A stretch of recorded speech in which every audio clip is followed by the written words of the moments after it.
사랑하는 성도 여러분, 오늘도 하나님의 말씀과 하나님의 은혜 가운데 거할 수 있는 저와 여러분들의 삶의 자리가 모두 되실 수 있기를 주님의 이름으로 간절히 축원합니다.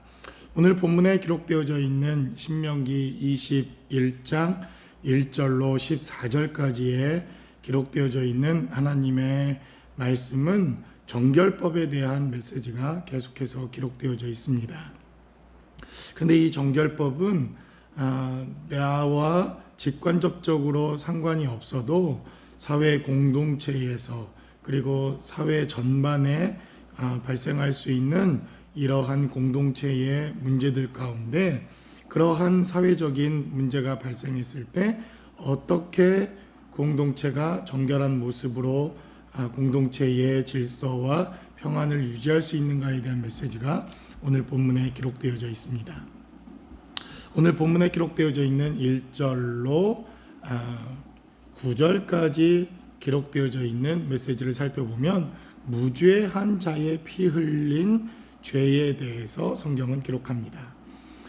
가령 오늘 본문에 기록된 메시지를 살펴보면 예를 들어 죽은 시체를 부지불식간에 발견했을 때 그들이 이 살인사건에 대하여 어떻게 처리할 것인가 에 대한 하나님의 규례와 메시지가 기록되어져 있습니다. 그래서 본문에 기록되어져 있는 이 메시지를 살펴보면 이 시체가 발견된 곳과 가장 가까이 있는 마을의 거리를 재개합니다. 그래서 가장 이 시체가 위치해 있는 가장 가까운 마을이 그 시체를 처리하고 정결법을 함께 세워나가는 데에 책임을 지도록 그렇게 하나님께서 약속된 말씀을 허락하시는 것을 봅니다. 물론 그 공동체가 살인을 했다는 전제는 아닙니다. 다만 가장 시체가 가까이 있었기에 율법이 금하는 대로 시체를 금하고 죽은 것에 대하여 금지하고 있었던 율법의 법률과 율법의 메시지에 따라서 그들은 이 시체를 처리하게 됩니다. 어쩌면 지금 코로나 사태처럼 사회적 거리를 두고 그리고 죽은 것을 가까이 하지 아니하며 전염병이 발생할 수 있는 가장 근거리에 있었던 마을의 책임과 함께 이러한 것에 대한 경고의 메시지의 성격이 대단히 짙게 있었던 하나님의 말씀과 율법이라고 생각해 볼 수가 있습니다. 그래서 오늘 본문에 기록되어져 있는 메시지 6절의 말씀을 살펴보면 6절은 이렇게 증가합니다.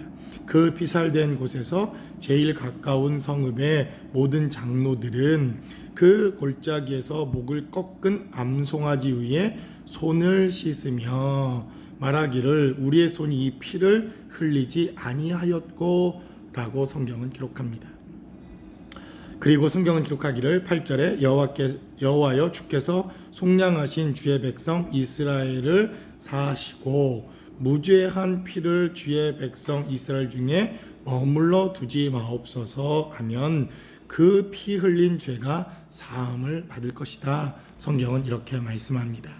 여러분, 오늘 본문에 기록되어져 있는 이 메시지는 죽은 시체에 대한 메시지지만 메시아의 죽음 사건, 메시아가 마지막 재판을 받고 그가 무지한 피를 흘리는 바로 빌라도의 법정에서 있었던 이 사건에 대단히 중요한 배경이 되어지는 메시지가 오늘 본문 가운데 기록되어져 있습니다.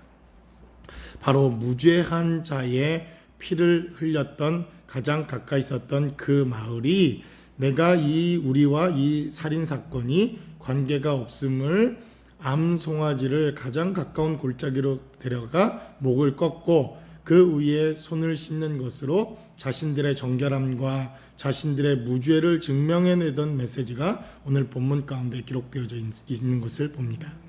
바로 예수님께서 마지막 빌라도의 법정에서 많은 군중들에 의하여 무죄한 자의 피를 흘리게 됩니다.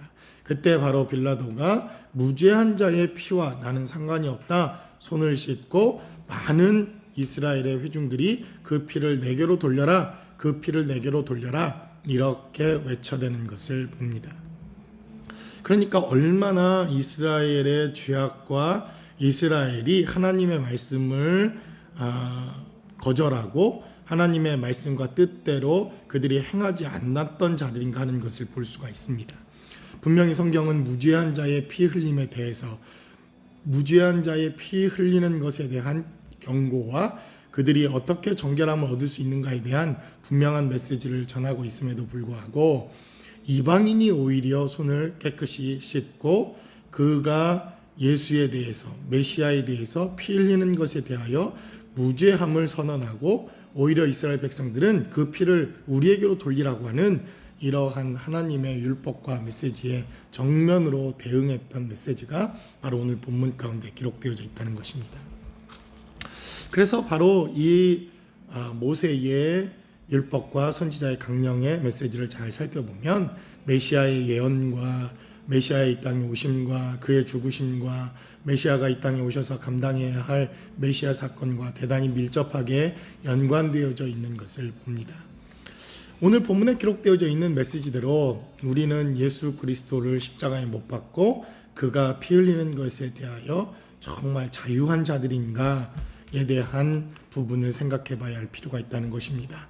바로 우리의 죄와 허물을 위해서 그분이 죽으셨고 여전히 우리의 죄 때문에 그분이 피 흘리셨어야 되는 사건, 이것이 바로 오늘 신명기가 이야기하고 있는 바로 무죄한 자의 피 흘림에 대한 정결 예시법에 대한 하나님의 메시지입니다. 그리고 10절에서부터 14절까지는 전쟁의 포로로 잡혀온 여인들이 어떻게 하면 정결하여 다시 이스라엘 백성들의 회중 가운데 특별히 아내의 역할을 감당할 수 있는가에 대한 메시지가 기록되어져 있습니다.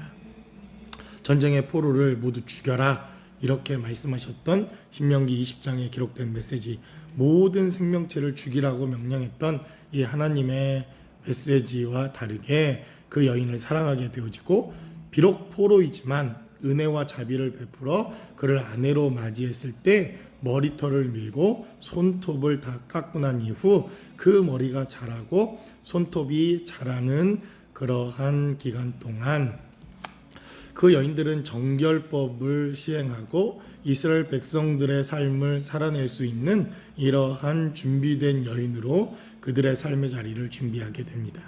포로된 자들의 옷을 모두 다 벗기고 아내로 맞이하고 난 이후 강제적인 이러한 관계가 아니라 자발적인 관계를 통해서 부부관계를 맺을 수 있도록 성경은 그렇게 허락해 놓는 것을 봅니다.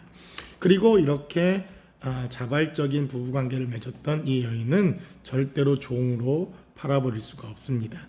바로 자유한 여인이 되었고 이미 자유자의 신분이 되었기에 그 자유한 신분을 계속해서 유지할 수 있었던 것이 바로 이스라엘의 법입니다. 그래서 14절에 기록된 메시지를 살펴보면 대단히 중요합니다. 그 후에 내가 그를 기뻐하지 아니하거든 그의 마음대로 가게 하고 결코 돈을 받고 팔지 말지라. 내가 그를 욕보였은즉 종으로 여기지 말지니라 라고 성경은 말합니다. 한번 이렇게 아내로 삼고 난 이후 그 여인이 이방 여인이라는 이유로 함부로 버릴 수도 없고 함부로 종으로 팔거나 함부로 인권을 유린하는 이러한 부분을 하나님께서 금지했던 것을 보게 됩니다. 그래서 오늘 본문에 기록된 메시지를 살펴보면 바로 공동체에 있을 법한 정결법에 대한 메시지를 통해서 이스라엘 백성 공동체 전체가 가져야 할 무죄한 자의 피 흘림과 그리고 이렇게 포로된 여인의 인권과 그들의 삶을 보장해주는 그리고 그들의 삶의 자리를 하나님의 백성과 동등한 인격체로 인정하는 이러한 율법의 메시지가 본문 가운데 기록되어져 있습니다.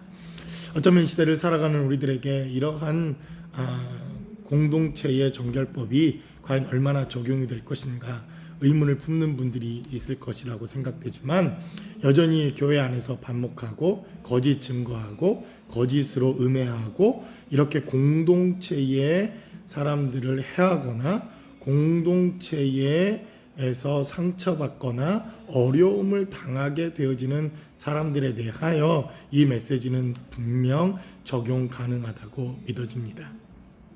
그러므로 우리의 삶의 자리에서 공동체가 한 사람을 정죄하거나 무죄한 자의 피를 흘리게 하거나 공동체의 잘못으로 인하여 한 영혼이 상처를 받거나 어려움에 당하게 되어지는 이러한 어려움들은 저는 없어야 된다고 믿습니다. 그것이 바로 교회의 본질이요, 교회가 감당해야 할 대단히 중요한 공동체 역할 가운데 하나라고 하는 것을 성경은 우리에게 말씀합니다. 그러므로 이 시대에 정말 성숙한 공동체가 필요한 때입니다. 코로나 바이러스 사태로 인해서 어렵고 힘들어지고 각자의 마음 가운데 많은 아픔과 어려움이 있는 이때에 정말 하나님의 공동체가 공동체 역할을 잘 감당하여 귀하고 복된 공동체로서의 사명을 잘 감당할 수 있는 저와 여러분들의 삶의 자리가 모두 되실 수 있기를 주님의 이름으로 간절히 축원합니다.